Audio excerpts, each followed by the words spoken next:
These are the last images that the Shah of Iran saw on the morning of January 16th, 1979, on board a military helicopter for what was to be his last trip to Mehrabad International Airport. Few people understood the rationale for his decision to leave the country at such a critical juncture. The King of Kings left his Pahlavi reign and went on to die 19 months later in exile due to medical complications. His departure changed the future history of the Middle East and the world. This is the medical story of that 19-month odyssey which brought about his death.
The Shah's decline from power was a classical tragedy, but the kingship bestowed upon him overnight resembled a fairy tale. His father, Reza Shah, the founder of the Pahlavi dynasty, declared neutrality in World War II and denied Iran's use as a transport corridor for the Allies. This stand instigated the Anglo-Soviet invasion and subsequent division of Iran into spheres of influence. In September 1941, Reza Shah's abdication, forced by the British, brought his 21-year-old son, Mohammad Reza Pahlavi, into power. The young Shah nearly lost his symbolic reign when in 1953, the Prime Minister, Mohammad Mossadegh, nationalized Iran's oil industry and demanded autonomy from Western colonial rule. The Shah dismissed the Prime Minister, but Mossadegh refused to step aside. Fearing for his life, the young monarch fled Iran into exile in Rome. In his absence, the Iranian military, with support from the American and British intelligence services, conducted a covert operation to depose Mossadegh. Protests erupted on the streets of Tehran, leaving hundreds dead. Pro-Shah tank regiments stormed the capital and bombarded the Prime Minister's official residence. Mossadegh was arrested, and on August 22, 1953, the reluctant Shah returned to Iran. Mohammad Reza Pahlavi began his reign a timid monarch. Yet on October 26, 1967, 26 years into his reign, during an extravagant coronation ceremony, he designated himself the Shahanshah and crowned his third wife, Farah, as Shah Banu. This gave the Pahlavi dynasty exactly what it was longing for, an empress and heirs. He pronounced himself the King of Kings. Oil income, combined with Western support, gave the Shah a false sense of comfort. Ironically, the Shah came to believe it his mission to change the world order which had placed him in power. In the old days, you, British and others who had influence here, you could change the prime ministers as you wished. Are you sorry for that time that you have lost? Do you want the same thing? To manipulate our internal affairs? We won't let you. Ending 20 years of U.S. aid to Iran, in 1973, President Nixon gave the Shah full discretionary power to buy almost any American weapons he desired. Nonetheless, the king's appetite for power and arms would not be satiated.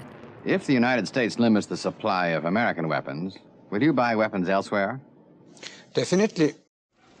The U.S. had invested a great deal in making the Shah's Iranian military regime a front line against the spread of Soviet influence in the region, though the Shah had other agendas on his mind. In a race to transform Iran into a major world power within a single generation, he expedited a grand plan to modernize the country. By rallying Arab nations to join him in cutting output, world oil prices increased almost fivefold in 12 months. Iran's GNP expanded by the unsustainable rate of 50% per year. The Shah was unmoved by the negative impact of his policies on Western economies. It's true that when we started to defend our interests, the price of commodities also rocketed up by several 100%. But this cannot continue. If you increase, we increase. If we increase, you increase. We have got to find some solution for this. The oil revenue windfall financed modernization, liberalization, and expanded education of Iranian society. However, the political and intellectual awakening of the middle class meant the masses demanded more freedom from the Pahlavi government. Numerous assassination attempts on the Shah did nothing to slow this trend. As the rapid modernization continued, poor infrastructure, lack of planning, mismanagement, and corruption brought many of the Shah's plans to a halt. Average Iranians were disillusioned. The king had misjudged the oil markets, as well as his own power, as far as threatening to cancel long-standing oil contracts with Western consortiums coming due in 1979. Iran's economy was in shambles. The Pahlavi monarch was losing support at home and abroad. In 1977, the incoming U.S. President, Jimmy Carter, put pressure on the Shah to improve the human rights situation in Iran. Opposition groups saw this as a sign to step up their pressure. They united behind a religious leader, Ayatollah Ruhollah Khomeini, who orchestrated the revolution from exile in France by broadcasting into Iran via Western media outlets. Iran was overwhelmed by strikes and riots. The Shah made concessions to the opposition by arresting and imprisoning some of his main supporters, but the protests only grew louder. President Carter sent in NATO commander, four-star General Robert to ensure the Iranian military stood down, paving the way for the king to leave the country and Khomeini to take his place. But what influenced the Shah to defy his U.S. masters? And what persuaded Western powers, mainly the United States, to abandon an old familiar friend in place of political Islam? The answers surprisingly start with the Shah's illness.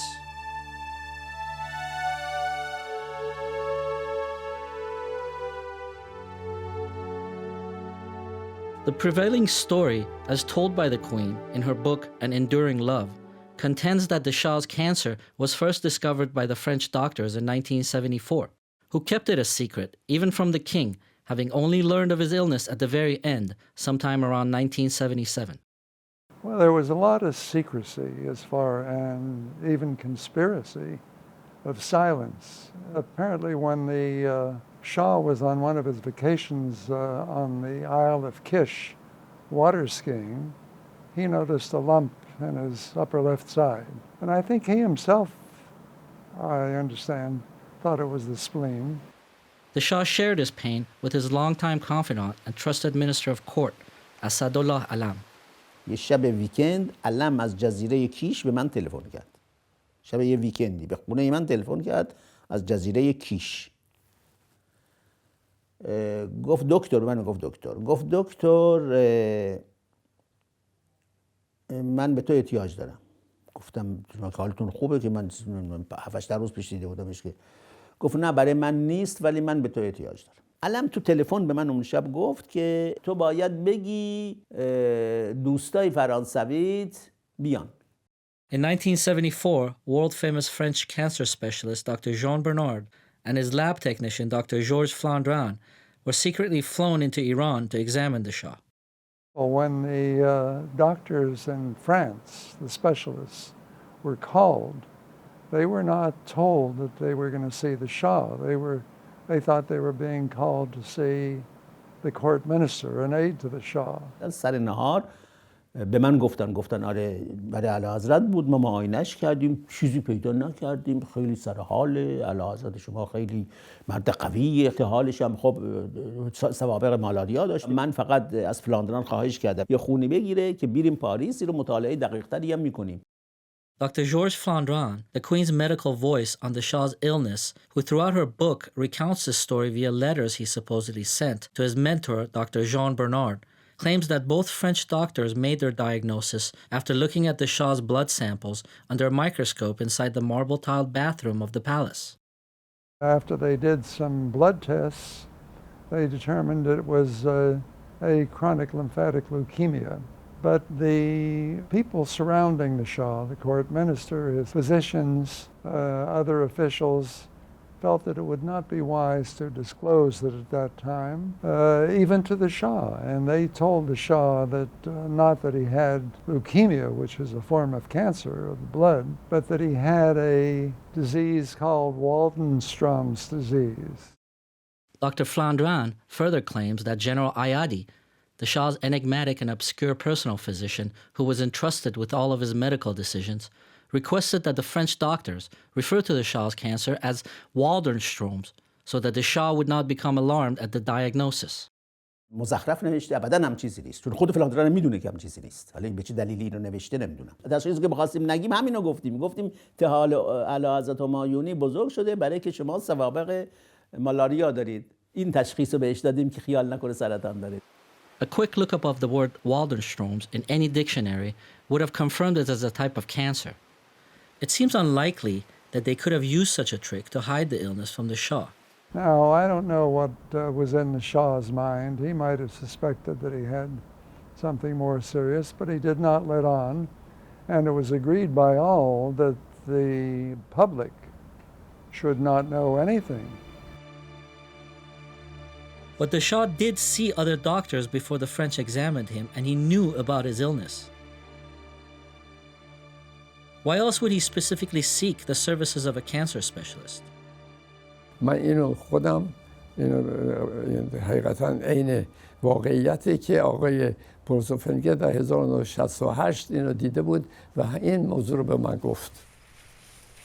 With a great love for skiing, the Shah made regular winter trips to Switzerland and Austria. He would also use these trips as an opportunity for secret annual visits with his primary doctor for checkups. ماه مارس آمدن، یه جوری می اومدن که چند روزی هم می رفتن به سوئیس و بعد از اونجا به تهران برسن که برای 9 روز در تهران باشن. اعلیحضرت آمدن و رفتیم به بیمارستان پروفسور فلینگر و آقای پروفسور فلینگر البته معایناتی کردن، بعد آمدن بیرون از اتاق معاینات و با اعلیحضرت رفتن به یه اتاق دیگه که اونجا من خوندم که بالا در نوشته بود ایزوتوپن. At the time, radioisotope technology in nuclear medicine used radiation to provide diagnostic information about specific organs or to treat various medical conditions, particularly cancer. این یک طبیب خیلی معروف وین بود که اگر یک کسی از رؤسای ممالک می‌خواست بره اونجا یا هر کس مهمی می‌خواست بره یه طبیب معتبر رو ببینه، باید بره پیش فلینگر که البته هر کسی رو به آسونی قبول نمی‌کرد. و شاه ما می‌دونستیم که پیش فلینگر چکاپ می‌کنه هر سال.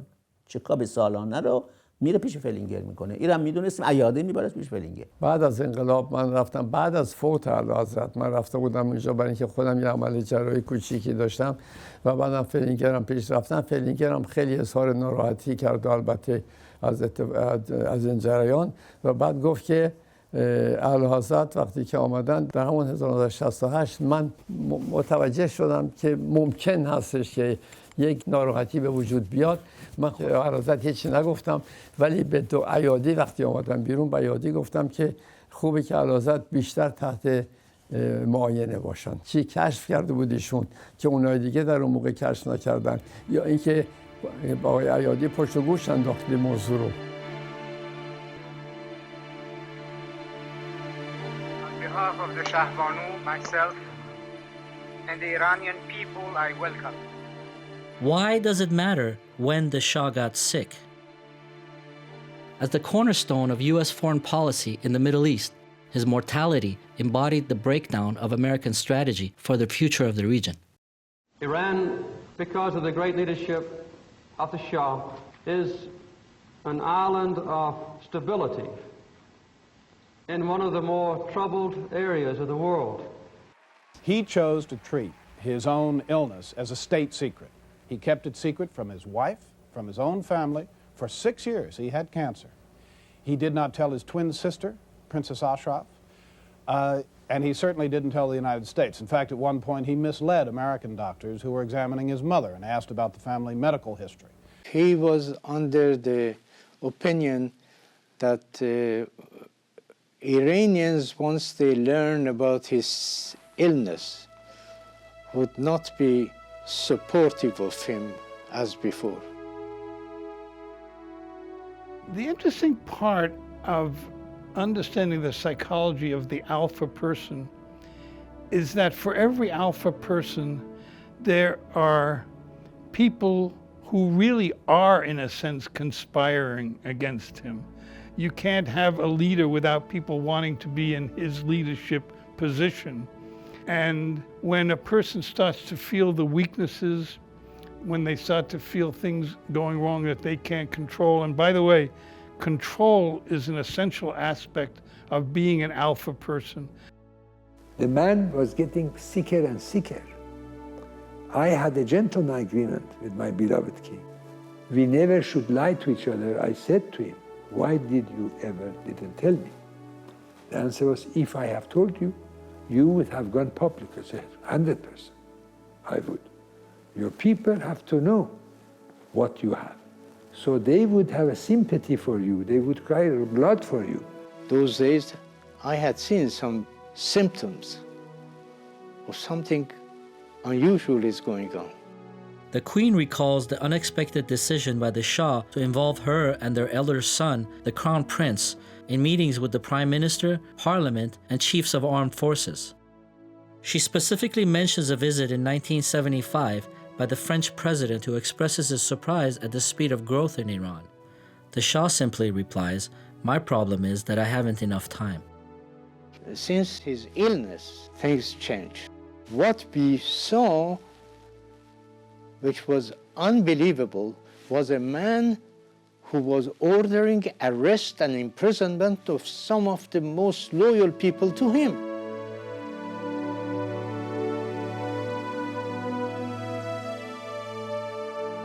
Until Mr. Alam was alive, they couldn't do much. But after he died and the Shah became alone, you know, the Queen's influence increased tremendously. On April 14, 1978, less than a year before the Iranian Revolution, Asadullah Alam, the Shah's most trusted advisor and friend, passed away. The cause of his death, ironically, was cancer of the blood. Alam's death, particularly dying of the same illness, immensely weakened the Shah, both physically and emotionally. Basically, the Queen took over, and they always believed that the Shah is very much hated, the Queen is very much loved, and so if the Shah goes, they can take over, but and they never put any value on religion. With the backing of a small obscure committee created to counsel the Queen a few years earlier, the ailing king's condition paved the way for the Empress Farah to begin making critical national decisions. They released all the communists, all the prisoners, and they put their own people in jail. This is Mrs. Farah's doing. I said, if you think this lady, that means our queen, or your son, could take your place, I'm sorry to say you're mistaken. If you go, everything would fall down. It probably would be blood in the streets. If you go, all the people who has served you with their heart and loyalty, they would be those who would not say good thing about it. I think most of it was Queen and her entourage. I really think those days, those decisions were imposed on the Shah, and it wasn't him who had taken the initiative. Betrayed by friends at home and abandoned by allies abroad, the Shah was faced with a country on the brink of collapse. At the time that the Shah was meeting his new civilian government this past weekend, he was aware that the U.S. had made its decision. It was a subtle decision. It did not constitute a public disavowal of the Shah, nor in any way call for his abdication. The decision was simply to instruct U.S. Ambassador Sullivan that the next time the Shah asked for advice on whether or not to take a vacation, the advice should be, by all means, yes. This was done in the full knowledge that if the Shah leaves, he may never get back. یک ماه قبل از چیز به من ایشون گفتن که من میخوام برم به آمریکا، میخوام برم وایت هاوس رو ببینم، میخوام برم نشنال سکیوریتی کانسل رو ببینم، میخوام برم با سنا صحبت کنم، میخوام برم با مجلس با اینا، میخوام برم با اینا صحبت کنم بگم که شما چی میخواید از ما، چی کار هست که ما نکردیم، چی کار هست که میخواید ما بکنیم برای شما، به ما بگید که ما به این وضع خاتمه بدیم، شما بگید یه راه حلی فکر کنید، اگر نه اگر ما بریم، اگر ایران بره یک خاورمیانه به هم خواهد خوردش، فقط راهنمایی بکنید ما رو، یا اینکه ایرادگیری بکنید یا پیشنهاد بکنید که چه کارهایی ما انجام بدیم. America was indeed glad with the Shah's decision to depart the country and abandon his reign. آقای سالیوان آمد و گفت آقای کارتر رئیس جمهور از اعلیحضرت خواهش کردند که اعلیحضرت در گوش بکنید درست در سر راه آمریکا. یعنی چی؟ یعنی داریم میریم آمریکا دیگه. در سر راه آمریکا اعلیحضرت در آسوان یه توقفی بکنن. فورد رئیس جمهور سابق آمریکا اونجا خواهد بود و با فورد و سادات اعلیحضرت 2 روز یه مذاکراتی راجع به کمپ دیوید در اونجا انجام بدن. He was under the impression when he left Tehran that he was going to be going to the United States where living arrangements had already been arranged. He should not have listened to the American or the British ambassador.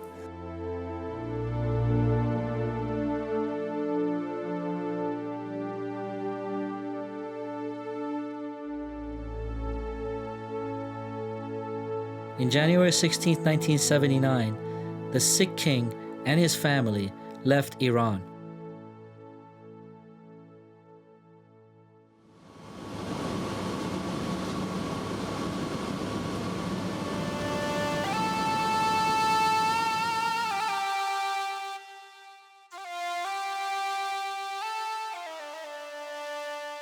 Not trusting his pilot, the Shah himself flew the royal family 707 to Aswan, where he met his old friend, President Anwar Sadat.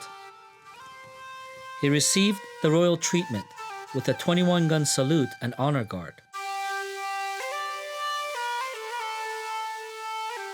But the king's mood was somber. It was a terrible day for the Shah, representing his entry into a life of exile. As the Shah stayed in a grand hotel suite on an island in the middle of the Nile River, back in Iran, people were on the streets in the millions, rejoicing in his departure and celebrating Khomeini's victorious return.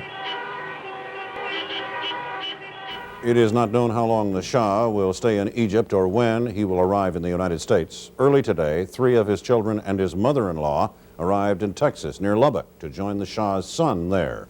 It is believed that the Shah and his family will take up temporary sanctuary in the Palm Springs, California estate of publisher Walter Annenberg, where the Shah's sister and mother now are staying. The Shah had lost his throne, but the crisis of Iran was just beginning. He remained in Egypt only for about 5 days. It's interesting that Dr. Flandrin came to Aswan to do a blood count on him. The illness still remained a guarded secret. His travel plans to the U.S. were about to change. بعد من تلفن کردم به سفیر آمریکا در مصر، گفتم ما میخوایم بیاییم. به ما گفتن که با هواپیما با اندروز ایرفورس بیس بیاییم، چه ساعتی و چه روزی بیاییم. اون گفت که من تلفن میکنم به شما میگم. و بعد فرداش تلفن کرد از قاهره به آسوان به من، گفتش که شما لطفاً به اعلیحضرت بگید که من با آمریکا تماس گرفتم.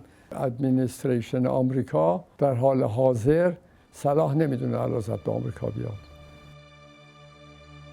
Lured out of Iran, the Shah was told he could no longer stay in Egypt. His presence there was creating complications for the Sadat regime amongst Arab Muslims. But where would he go? Few countries were willing to welcome the fallen monarch. King Hassan of Morocco temporarily admitted the Shah as a favor to the US.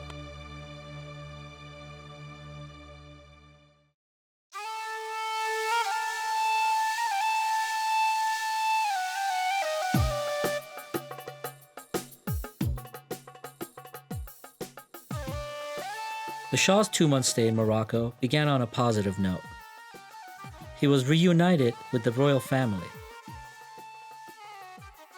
The king's illness was still being kept secret from the media.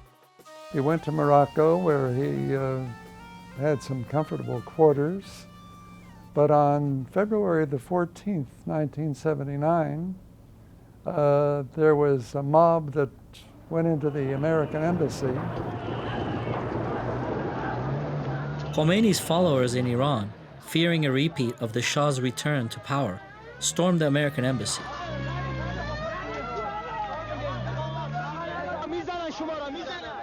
Negotiations between the Carter administration and the Iranian moderates produced a tentative de-escalation of the situation. But President Carter was put on notice for the first time and knew from this point on that allowing the Shah into the U.S. would cause harm for U.S. personnel stationed in Iran. With that trouble in Tehran, the government of Morocco and King Hassan felt very uncomfortable in him staying in Morocco and asked him to leave. But where was he going to go? Nobody wanted to take him. They were afraid of reprisals. And finally, with the intervention of the Princess Ashraf, his twin sister, and Henry Kissinger, and David Rockefeller, they prevailed upon the government of the Bahamas.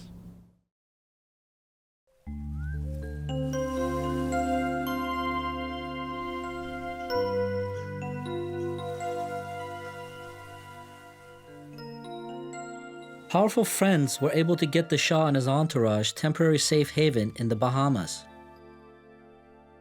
Exorbitant sums were charged for the royal stay. The king and queen did not enjoy their new residence. Their quarters were cramped and afforded little privacy. The Shah swam in the tropical waters and took strolls down the beach, but his health was continually deteriorating. Rockefeller employee Robert Armao was sent to the Bahamas. From there on, Armao would become the king's main advisor, handler, spokesman, and chief of staff.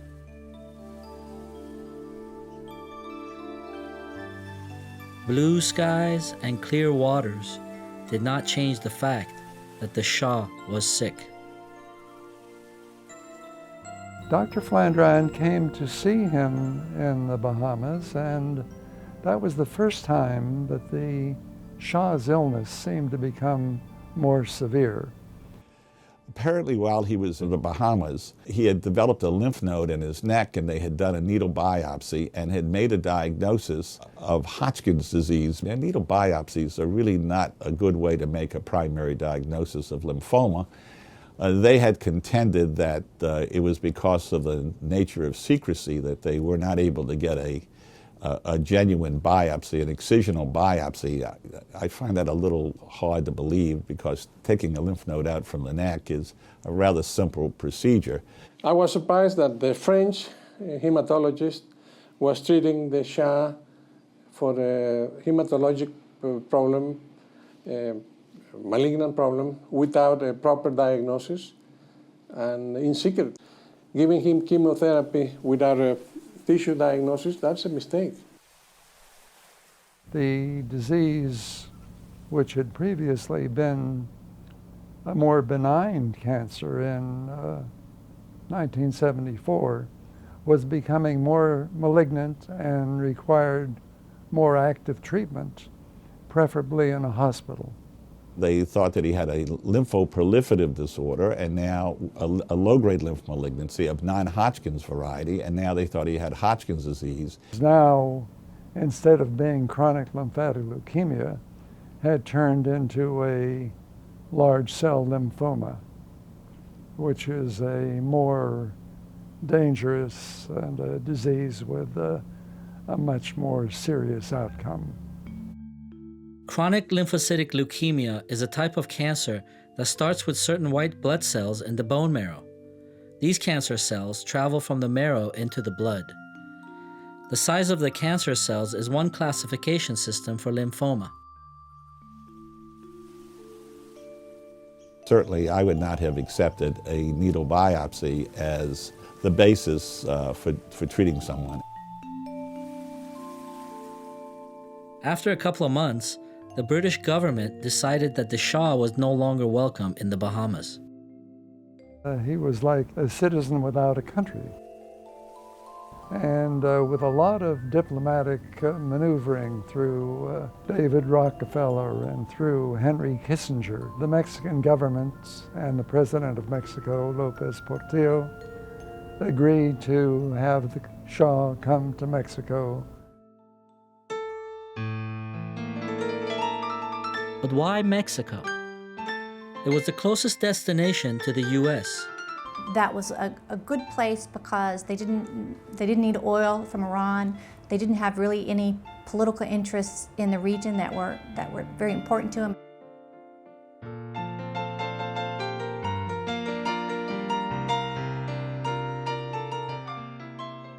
They arranged to have him live in a comfortable villa in the resort town of Cuernavaca.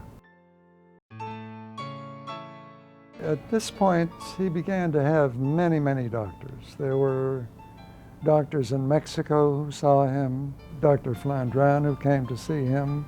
I think it was in the middle of October when somebody from the U.S. Embassy called me. There was an important fellow in Cuernavaca, and they were not giving me the name. They were just an important who had a problem with jaundice and abdominal pain.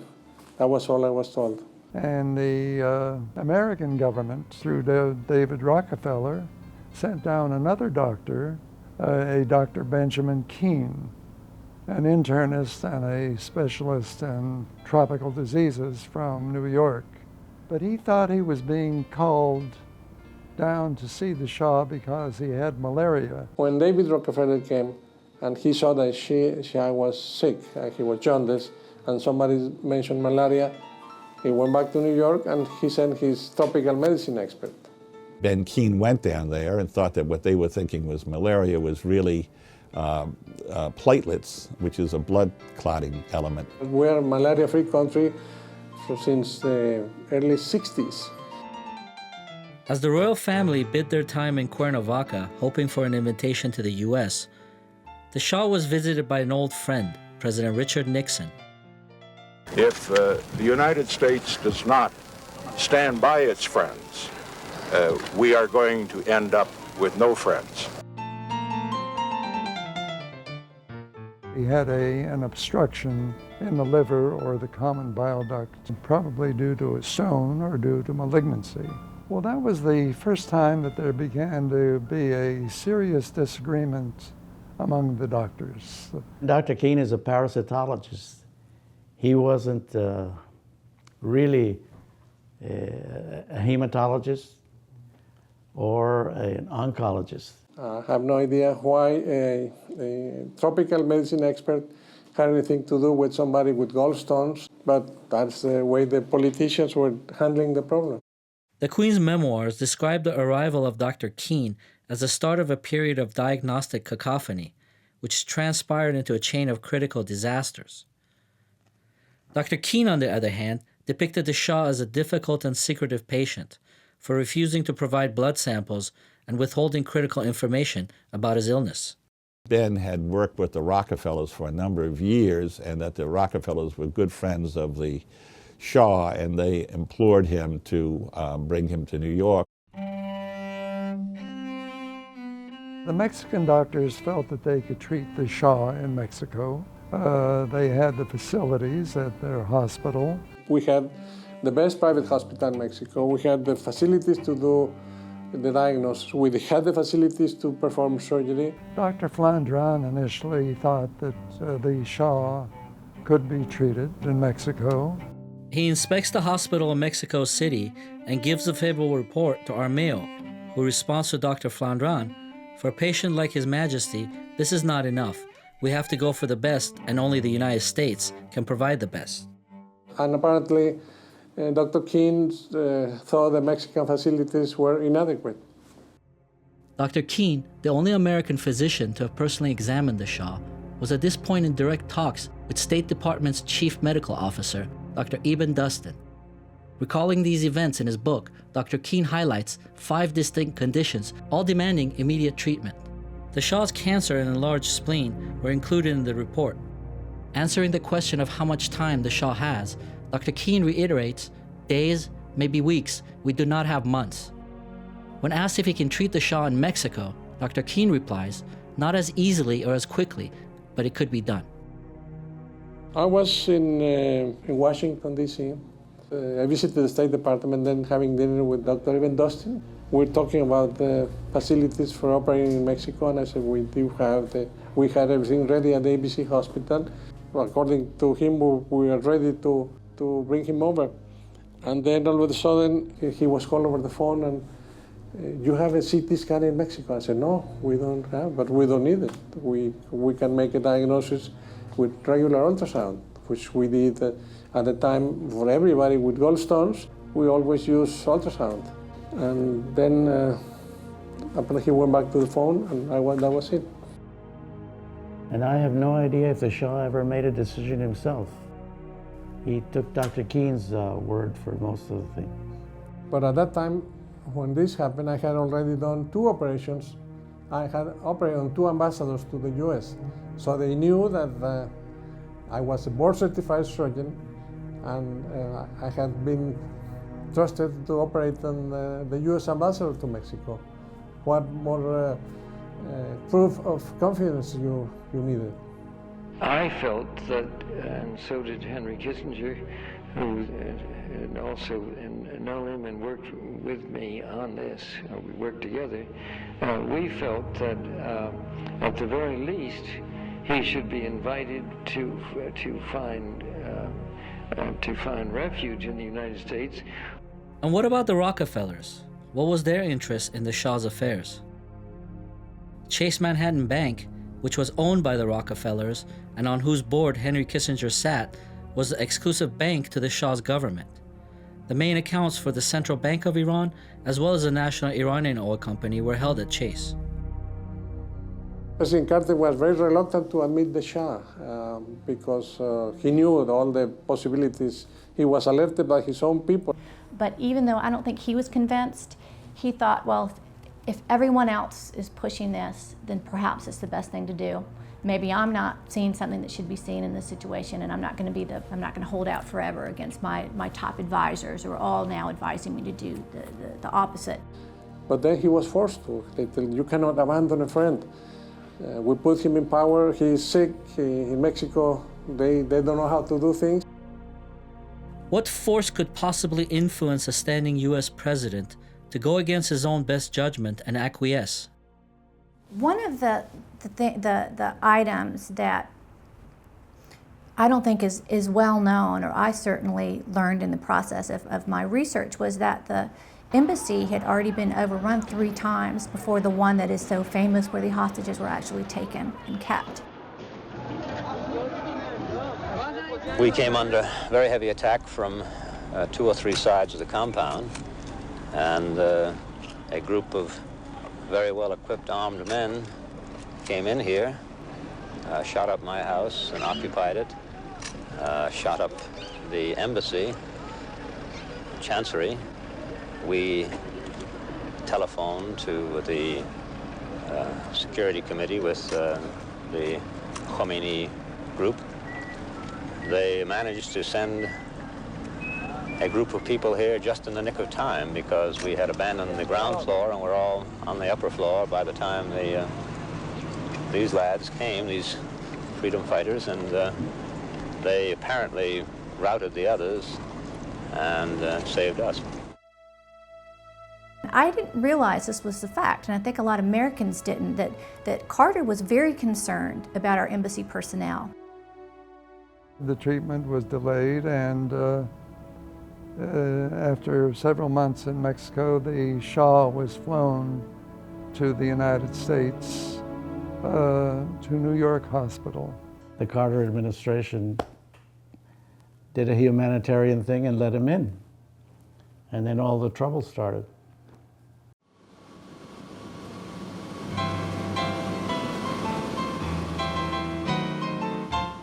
The Shah was granted entry to the U.S. based on Mexico lacking the necessary doctors and equipment to do the surgery. He arrived in New York Hospital, had a CAT scan or ultrasound investigation. It was determined that he had a common bile duct stone, which was obstructing his common bile duct. The gallbladder, a small pear-shaped organ, holds a digestive fluid called bile. Hardened deposits of digestive fluid, which form in the gallbladder, create gallstones and can block the bile duct. This obstruction can result in various complications, the most common being jaundice. Dr. King wanted the Shah to have the most famous surgeon for gallbladder problem in the U.S. at that time, Dr. Frank Glenn, to do the operation. And of course, he didn't do it. They sent somebody else. It was actually his trainee and student. Dr. Glenn was my mentor, was my teacher, who was retired. The operation was actually done by Dr. Bjorn Thorbjornarsson. I was in my office. It was across the street from the New York hospital. I got a call from Dr. Hibbert Williams. He told me he had a patient with common duct stones and asked me whether I would consult on him and take care of the problems. I went over to the hospital and saw him. He told me the patient was the Shah of Iran, who had been admitted to the hospital the day before under an alias. Armao, annoyed by the Undersecretary of State's unwillingness to allow the Shah entry into the U.S., arranges for New York Hospital to admit the ill king under his very name, David Newsom.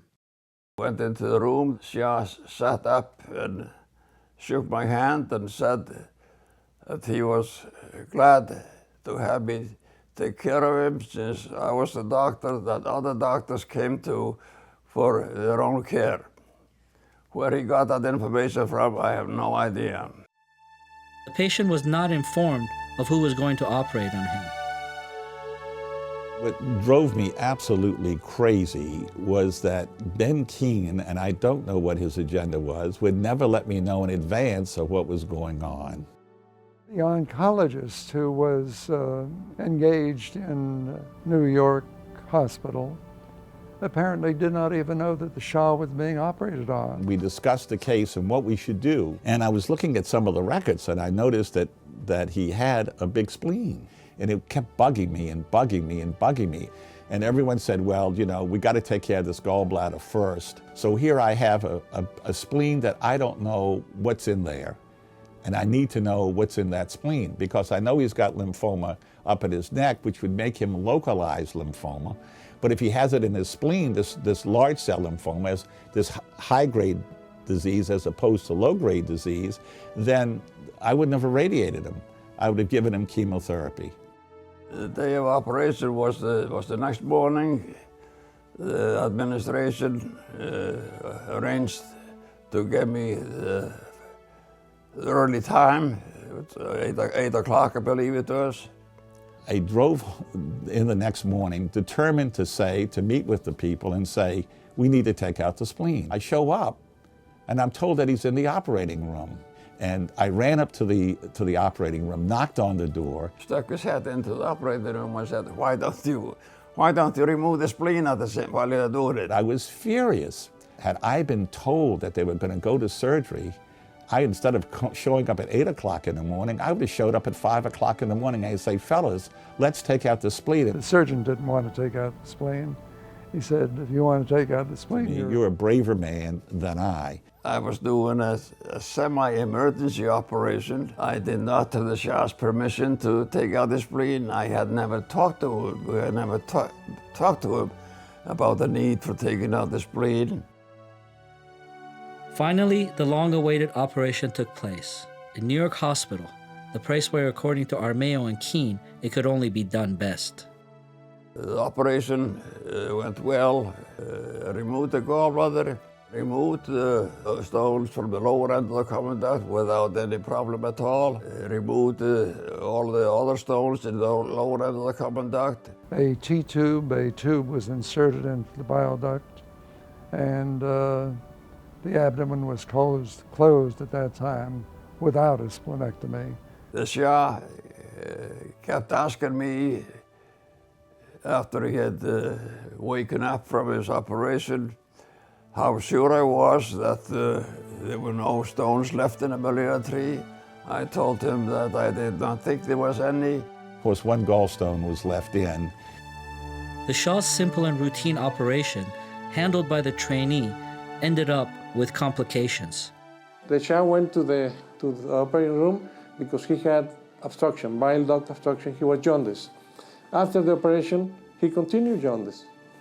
So the problem was there. The gallbladder was removed, but the stones that were blocking the duct were there.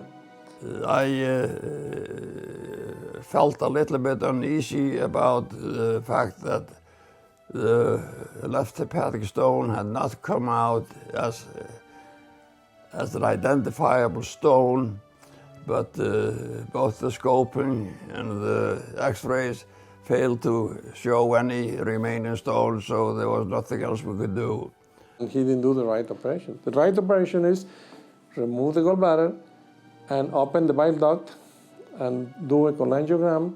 That means x-rays in the operating room. X-rays done in the operating room were never of the best quality. They are done through a portable machine and lack the fine definition that you do in the regular X-ray. New York Hospital, one of the best medical centers in the U.S., don't kidding me. And the equipment to do the operative cholangiogram is not good.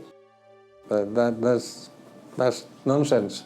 So they called a specialist from British Columbia called Dr. Burheen from Vancouver to come in to remove the stone through the tube, which he did successfully.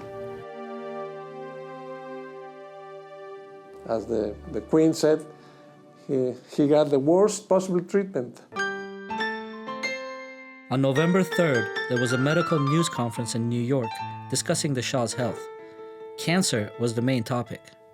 His Imperial Majesty Shah Mohammad Reza Pahlavi was admitted to New York Hospital on Monday evening, October 22nd, with the diagnosis of lymphoma, for which he has been treated for approximately 6 years by a team of renowned French physicians. The medical secret the Shah had tried so hard to keep, even from his own people, was let out on a global stage. So at the news conference, they're not interested in gallstones. What they were interested in, of course, was his lymphoma. Now, I'm going to this news conference. I don't know whether he's got stage 1 disease, whether he's got stage 3 disease. And I'm sort of in a quandary, and I don't want to release too much information. People are saying, well, he may, if you say too much, he may want to go back one day to take over Iran, et cetera, et cetera, et cetera, et cetera.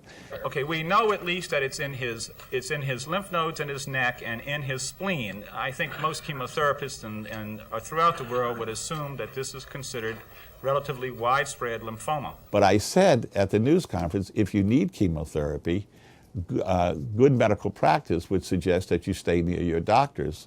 And someone asked me, how long was the therapy? And I said, I don't make political decisions, but if I had to make a medical decision, I would insist on his being in the United States as if he's under my care for the next 6 months, at least. Or perhaps a year and a half. The next day, November 4th, after hearing the Shah was to stay in America for 6 months or more, Iranian students stormed the U.S. Embassy in Tehran for the final time and held U.S. citizens and diplomats captive. The American Embassy in Tehran is in the hands of Muslim students tonight. I have received assurances that they will be kept safe and well.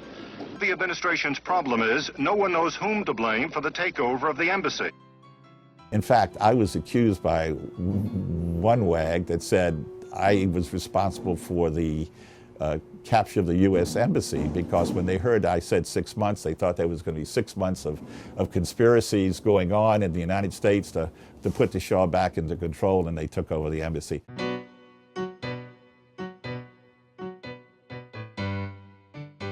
So why did Carter allow the Shah to enter the U.S. when he knew Americans would be held hostage in Iran?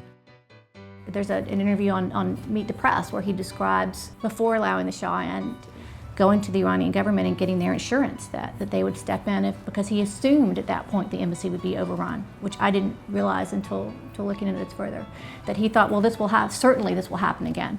And can you guarantee me that my Americans will be safe? And they assured him that they would step in, and then for the first time in history, they didn't. شما می‌بینید که الان مرکز فساد امریکا را جوان‌ها رفتن گرفتن و امریکایی هم که در اونجا بوده گرفتن و اون لانه فساد را به دست آوردن و امریکا هم هیچ غلطی نمی‌تونه بکنه. The taking of U.S. hostages conveniently gave President Carter justification to evoke the Emergency Economic Powers Act. Iranian assets were frozen and sanctions were placed on the government of Iran that still stand today. The sanctions did nothing but anger the hostage takers, though by this time, the ball was certainly in their court. ما از اقتصادی نمی‌ترسیم. ما از دخالت نظامی نمی‌ترسیم. اون چیزی که ما را می‌ترساند وابستگی فرهنگی است. The Iranians set out their conditions for the release of the hostages. They wanted a public apology from the United States about meddling in its domestic affairs and a commitment not to do so in the future, and then they wanted the Shah returned for trial. These are the four conditions: an unfreezing of assets, Iranian assets, by the United States, a canceling of claims against Iran by the United States, the return of the Shah's wealth, and a pledge of non-interference by the United States in Iranian internal affairs, with the stipulation that all four conditions must be fulfilled. That word is fulfilled, and not merely accepted by the United States to win the release of the hostages. But the Iranian assets were spread all over the place. The Federal Reserve had a big chunk of the frozen Iranian assets, $1.3 billion in securities and another $1 billion worth in gold. This was the easiest to get back since it was under government control. The U.S. Treasury also had Iranian assets, $400 million worth on deposits for American military equipment that was paid for by the Shah but never delivered. This sum is the source of the controversial payments made to the Islamic government of Iran by the Obama administration. Financial institutions in this country also had a lot of Iranian money, more than $1 billion worth. Most of it was immediately taken by the banks to offset loans made to the Shah that weren't being paid. Foreign branches of American banks had the largest amount, $4 billion worth, mostly held at the Chase Manhattan London branch. Freezing that money was especially contentious because European banking laws did not allow the government freezing of assets to offset business losses. Finally, U.S. corporations had frozen Iranian money, $500 million worth, which Iran never gained access to. As for outstanding loans or claims against the frozen assets, they totaled nearly $10 billion. That's roughly $50 billion in today's dollars, but no one knew for sure. The Shah's wealth was the second part of the financial deal to get the hostages back. The Islamic government wanted that money too.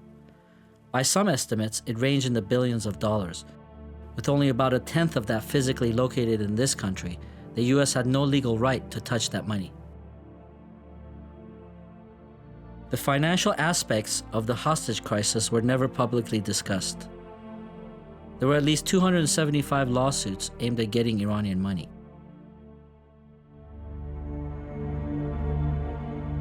The United States government at that time was convinced that the Shah had to leave the United States, and I think the Shah himself said to ensure the fact that the hostages were not endangered, he knew that he had to leave. They told him, "You are not welcome anymore. Your visa has expired." Frantically, they began to look for another place that he might go. Again, that where came up, and again the delay in treatment. The Shah thought he would be allowed back in Mexico. Mexican people, and I told President Lopez Portillo, if we are not good to treat him, we are not good to rescue him. The risk posed by the Shah's presence in the U.S. was such that President Carter sent his chief of staff, Hamilton Jordan, in an exhaustive search for possible countries to admit the Shah.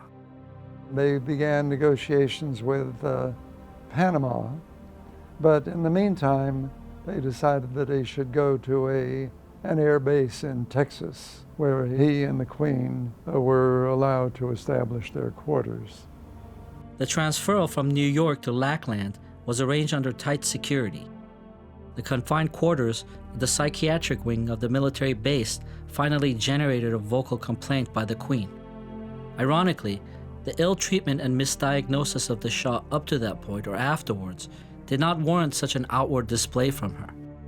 But meanwhile, the spleen became larger, the blood count became worse, and it was evident that his spleen had to come out. The main concern was to get the Shah out of the U.S. Then they want the Iranians to keep the words of killing one American every 24 hours. Arrangements were made to fly him to Panama with his entourage, and he was flown to Contadora Island. The Shah was let in with the understanding that the reason for his visit was medical and for humanitarian purposes only. After the taking of the American hostages, medical or humanitarian grounds did not warrant his presence in the U.S.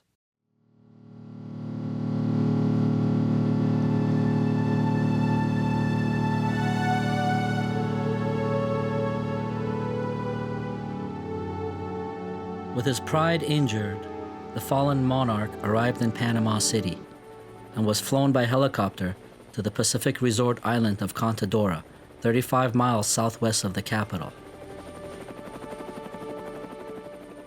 The King and Queen found comfortable respite in the vacation home of former Panamanian ambassador to the United States. He was given refuge in Panama because the Americans couldn't find any place to send him. And you remember that Carter and Torrijos signed the Canal Treaty. So General Torrijos felt he owed Carter a favor. And that was the favor that was done, was to accept the Shah in Panama. Diplomats speculate that Washington wants the Shah to remain here in Panama until the hostage question is settled. We were informed by Dr. Carlos Garcia that the Shah was going to have an operation because Dr. Garcia and Dr. Adan Rios, had been taking care of the Shah, and his blood count was very low, and that he needed to have his spleen out because it was destroying his blood cells. Dr. Keene came down and initially thought that he would be treated at Gorgas Hospital, which was in the Panama Canal zone and was an American administrated hospital. The Panamanians felt that he could be treated as well as in a Panamanian hospital. And so the next morning they called the Gorgas Army Hospital director and asked for the Shah to be transferred. Of course, it was denied because the American government did not want the Shah anywhere near any American facility or any American doctor or anything that smelled USA to protect the hostages in Tehran. We were so shocked by this question of hostages that I even volunteered to leave a New York hospital when I was under treatment to eventually help solve this problem. And this time... In Panama, they wanted to do the surgery. And the physician in Panama wanted to do that. They asked, let us do it. But Ashraf, his sister, he said, no, I want an American physician to do this. We had prepared to do the surgery on a Sunday morning, very early. Also, we had negotiated through the American Embassy and the U.S. Army to have a blood separator sent to Panama. At that time, that was a very new type of equipment with Dr. Gene Hester, who was a hematologist in Houston. And they had about 10 U.S. soldiers of his blood type set up there, just fresh blood. The aim was processing large volumes of normal donor blood to collect and concentrate sufficient granulocytes for replacement therapy on leukemia patients. a technique Dr. Hester had been involved in developing since the early 70s. So we seem to have everything going very well. When all of a sudden we got an article from New York where Dr. Keene had stated that the Shah would be admitted that weekend to a Panamanian hospital for a splenectomy. And then on Wednesday, Dr. DeBakey made a statement to the press that he was coming because nobody in Panama knew how to take care of a spleen. Dr. Keene decided that Dr. DeBakey should be the surgeon rather than the Panamanian surgeon. But Dr. DeBakey was not a spleen surgeon. He was a very noted and deservedly noted cardiovascular surgeon, world famous. They just went by the name. They just went for the prestige. They just go for the, you know what? My gallbladder was took out by DeBakey. Typical Ben Keene. I'm going to get the biggest name I can get. That's pure and simple Ben Keene. I said, for God's sake, why they chose him? He's not the man for this procedure, just like that. But I knew that nobody going to tell him, you know what, Dr. DeBakey, please don't go. This is not your job. Why you being in that position, you accept to go to a different country, which is not a good idea, to do an operation that you haven't done maybe in 30 years or 40. He was a big man in abdominal surgery in the 40s. And then in the 60s, he became one of the top surgeons in cardiovascular surgery. Now, a good cardiac surgeon can do abdominal surgery, but why not get a guy who does splenectomies all the time? Dr. Keene says in his book that he had a brainstorm and called Dr. DeBakey because Dr. DeBakey had operated on many world celebrities, and the Shah deserved a celebrity surgeon. Dr. DeBakey was under the impression that he had been hired by Ben Keene and probably Rockefeller to come to Panama to do this surgery. And he's such a famous man that he thought that, all the doors would be open to him right away, and that wasn't the way the U.S. Embassy and our government had planned it, because he's not allowed to practice in Panama. He's not a Panamanian. But our government issued a special ruling saying that he could work as an observer and a consultant to our team. And with all those fanfare and noise, Dr. DeBakey comes to Panama. I come here to operate on the Shah. How do you feel if you were a Panamanian surgeon? We had told Dr. Keene that he was welcome to join our team. What happened was he got off the plane with his team. There was a certain arrogance there. I think they felt they had been upended all this time. No surgeon with self-respect will allow himself to let somebody from another country come and do the operation for him. If you're in charge, there's only can be one chief, one captain of the ship. Dr. Keene was furious. I said, Dr. Garcia de Paredes, but Dr. DeBakey goes all over the world operating on people. And I told him, this is not Afghanistan, Settled on a miniature chair in a foreign land, far removed from the peacock throne, once again, the king's indecisiveness had created a vacuum for others to make important decisions about his affairs. And it went back and forth between Dr. Flandrin, DeBakey, Keene, the Panamanian surgeons, to where would the operation take place and who would do it, when it would be done. Meanwhile, the spleen was getting worse.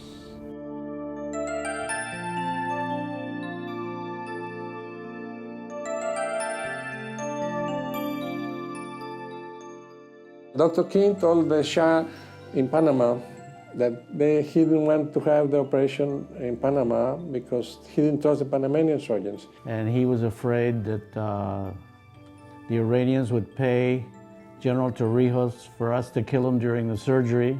And General Torrijos had told us, if the Shah dies, you're all going to jail. And Ben Keene was there manipulating all the way around. That in terms of the facilities that I found there, I recommended that the operation not be done there because I felt it would increase the risk. And Dr. DeBakey never even went to see our operating rooms or any installation in the hospital. He just came and we met in the library, and that's where we had our meeting. That's the only time he was in our hospital. How can he say all these things? He never even walked in to see our recovery rooms or anything. Meanwhile, the government of Iran had arranged for a lawyer from France to come to Panama City to arrange for the extradition or the arrest of the Shah.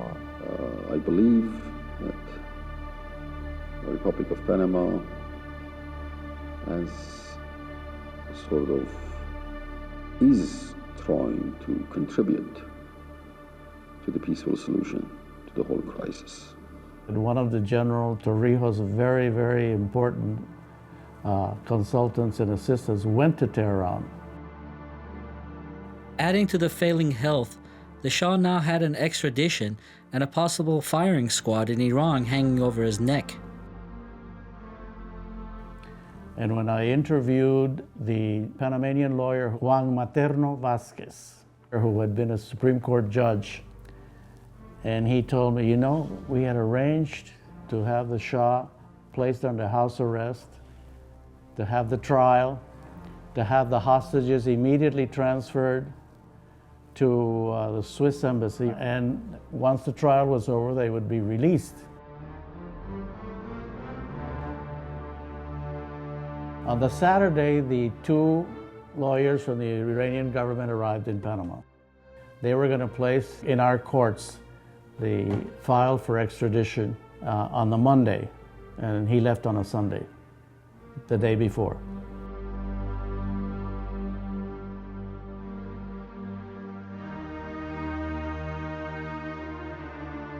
Queen Farah called her friend in Egypt, the wife of Sadat, and she said, "Come to Egypt."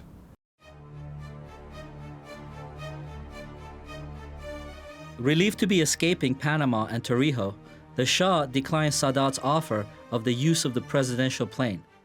Instead, for his trip to Egypt, he follows American advice in chartering an Evergreen jet, a former CIA operative airliner.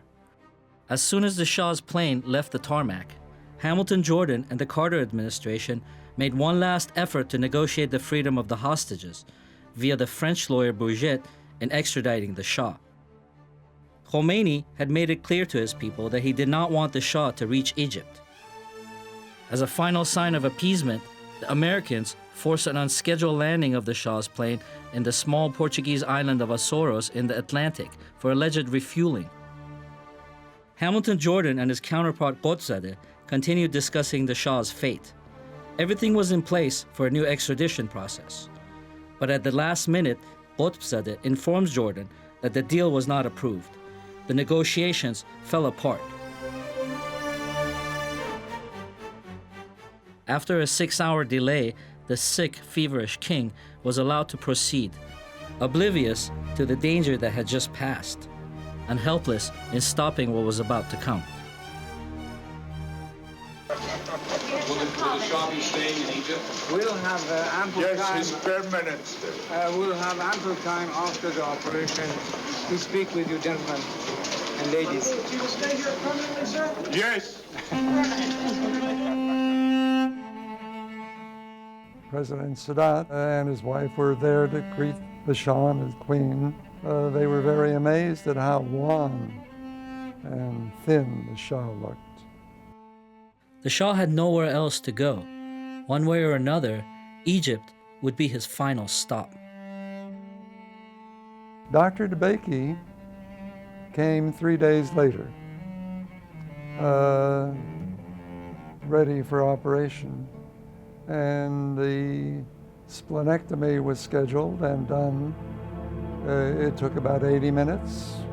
Spleen came out easily. And shortly after the operation, the Shah looked quite well. So in effect what you're saying is that the operation for the removal of the spleen went well, and if he now continues to respond to chemotherapy, he will continue to live at a fairly normal rate. Exactly, and he's done extremely well following the operation. Really, I think his progress has been much more rapid than we had hoped for. Dr. DeBakey was awarded an Order of the Egyptian Empire by President Sadat for his operation.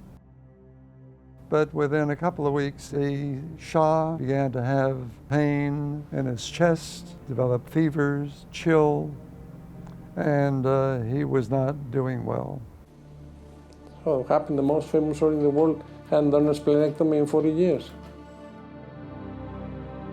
Dr. DeBakey had decided to leave his patient without a drain. You would drain it?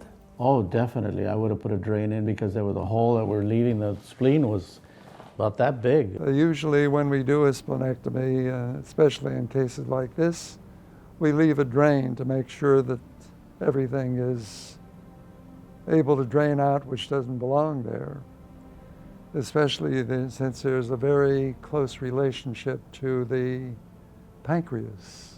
The pancreas is the thing you have to pay a good deal of attention to when you do a splenectomy. The tail of the pancreas, the end of the pancreas, is usually intimately stuck into what we call the hilum or the spleen. Any surgical teaching tells you that when you go in there to remove a spleen, you have to take extreme care to avoid damaging the pancreas. The specimen from the Egypt operation ended up in the New York hospital. And the pathologist who received the spleen, they found a piece of the pancreas. That's bad surgery. An avoidable injury to the pancreas caused by the carelessness of his surgeon is added to the Shah's list of complications. So I fly into Egypt and I see the Shah and I speak to the Egyptian doctors and they tell me that he nicked the pancreas and he was running fever. I said, you must start him on intravenous antibiotics. They said, His Majesty doesn't want intravenous antibiotics. He wants oral antibiotics. I said, I don't care what His Majesty wants. I'm telling you, you've got to give him intravenous antibiotics. In this most crucial juncture in the Shah's health, the sole medical decision maker and self-professed doctor to the Shah, Ben Keen, suddenly leaves the scene and returns to New York. In his absence, Flandrian observes that no one is inclined to accept the diagnosis of subphrenic abscess, not even Dr. Coleman. I was worried to death that he had a subphrenic abscess. And DeBakey called and assured me, he went back to see him, he says he does not have a subphrenic abscess. Now he was on steroids. They put him on steroids, which masks, this is not what you do. I mean, it masks an acute abdomen. When the Shah developed a subphrenic abscess after the splenectomy, that was due to splenic injury that was not recognized. Conflicting reports are coming out of Cairo, Egypt, on the health of the deposed Shah of Iran. The newspaper Al-Aram says his condition is deteriorating, but his doctor says he's better, and official spokesman Robert seems optimistic. The fever and the infection is being dealt with antibiotics. That normally is a slow process, but the doctors tell me it's moving along. Well, now, of course, the spleen is removed, his blood has returned to normal, the bone marrow is normal in its activity, and they can resume the chemotherapy that they've been using. When Dr. DeBakey said he did not have a subphrenic abscess, he was not operated on, but he got worse and worse. His fevers got higher and higher. Pain got worse and worse. His ego would not let him to admit. According to Dr. DeBakey's account, the Shah's bone marrow and blood were back to normal, to the point that he was ready to continue chemotherapy. Now, the gold standard therapy at that time was CHOP, and we had developed a therapy called COPLAM. And you use many of the same drugs, but the dosing is different. They're all the good standard therapy, but you cannot mix the two. And if I remember correctly, the Egyptians tried to mix the two. At this stage, a massive infection caused by Dr. DeBakey's splenectomy, his negligence in not leaving a drain, injuring the pancreas, using steroids, which mask the infection, the mixing of chemo drugs, and 2 months' delay in treating the subphrenic abscess are the main reasons for the Shah's deteriorating health, and not his cancer. And finally, Dr. Flandrin called a specialist in France by the name of Dr. Fagnier, who specialized, strangely enough, in complications of surgery, to come to Egypt and operate on the Shah. They had to call French surgeons to go and correct the problem. It's sad. And what I heard later from one of the Egyptian doctors was they were really very upset with the French. And they told Sadat about it, and Sadat, being a clever man, came over and saw the Shah. And he said to the Egyptian doctors, "Can't you see this man is dying?" He said, "Let them take the heat for it." Dr. Fagnier operated on the Shah almost immediately, drained the subphrenic abscess, and then he drained approximately 1.5 liters of pus.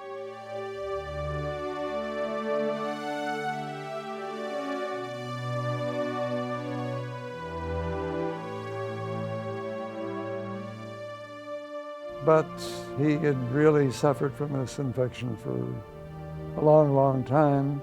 And in July of 1980, he finally lapsed into a coma and died.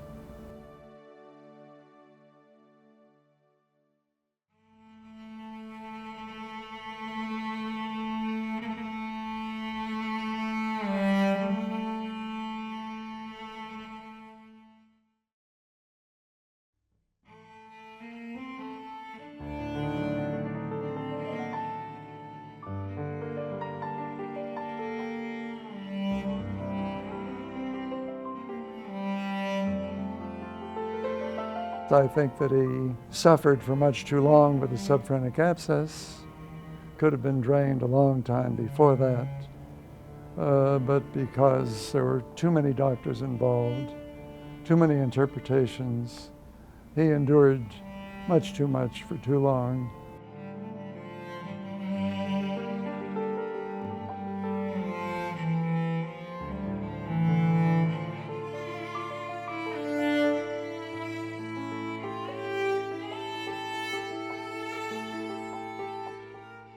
The whole thing is a book of malpractice from the point of view of hematology, oncology, surgery, handling the complications. What happened here is you had too many cooks spoiling the broth. Now, there were huge political ramifications, but you got to have a captain at the helm, and a captain at the helm whose only agenda is to get that patient better.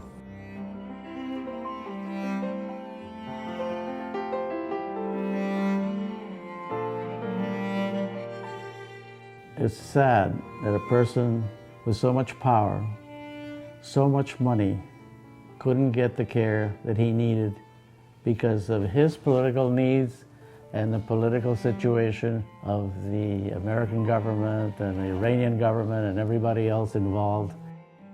Through what seemed to be some small medical decisions, that it changed the consequences of that revolution in U.S. relationships with that part of the world. It wasn't so much, I think, the death of the Shah as it was the way his health issues were handled.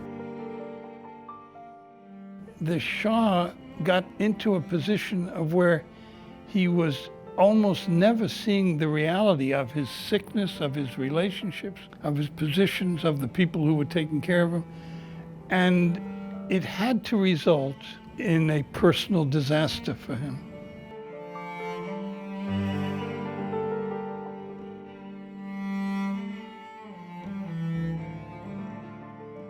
Mohammad Reza Pahlavi died on the morning of July 27, 1980, at 9:50 a.m., aged 60 years old. He was buried at the Al-Rifai Mosque in Cairo, the same mausoleum where years earlier his predecessor and father Reza Shah was initially buried in exile.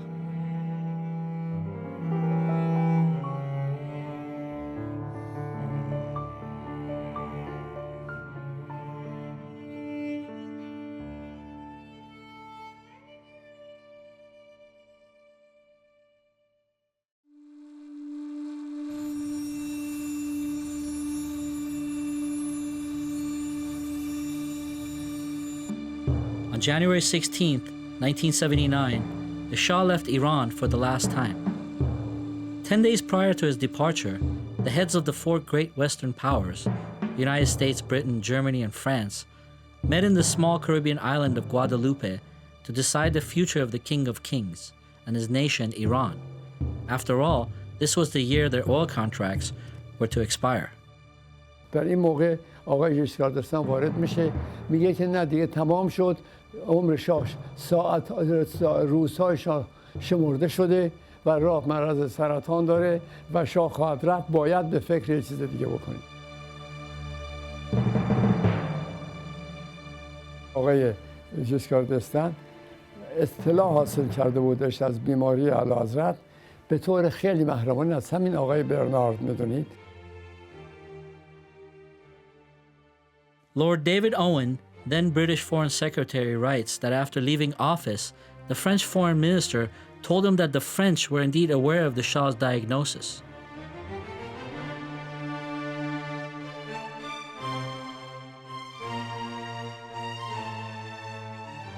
President Carter involved himself in an unsteady game of musical allies and facilitated the toppling of the already unstable monarch in favor of political Islam.